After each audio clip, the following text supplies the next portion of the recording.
मरियम नवाज के दौरान सफर जहाज के अमले के विक्ट्री के निशान बनाने की हकीकत खुलकर सामने आ गई। अमले को विक्ट्री का निशान बनाने की पहले ट्रेनिंग दी गई, फिर किया गया फाइनल शूट। दोनों ही वीडियो सोशल मीडिया पर वायरल हो गई। तासुर दिया गया कि जहाज का अमला भी नून लीगी रहनुमा को सलाम पेश करता रहा, जबकि हकीकत उसके बरक्स थी।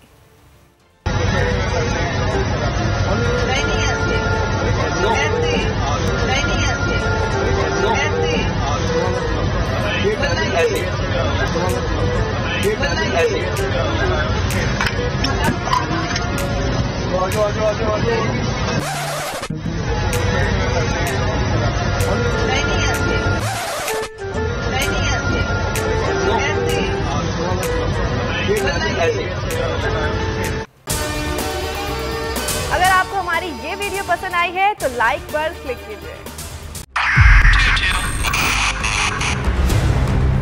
2022 बहुत सारे तोहफे भी देखे गया पाकिस्तान की आवाम को। पाकिस्तान की आवाम को एक तोहफा ये दिया कि आवाम को पता चल गया कि पाकिस्तान का मीडिया क्या है। साल 2022 में सबसे ज्यादा देखे जाने वाला चैनल बोल न्यूज रहा नंबर 1। हमने बहुत सारे शोज और ट्रांसमिशंस की, पूरा साल मुसलसल जदोजहद में निकल गया कि ये वोट ऑफ कॉन्फिडेंस के पीछे कौन लोग थे। तोड़े रेटिंग के सभी रिकॉर्ड। सोशल मीडिया पर भी सबसे ज्यादा तेजी से 2.4 बिलियन व्यूज का संगे मील अबूर किया। एंकर्स को भी आवाम में सबसे ज्यादा मकबूलियत मिली और सोशल मीडिया पर भी बोल रहा सब पर भारी। सब्सक्राइब करें और बेल दबाएं ताकि कोई खबर रह न जाए।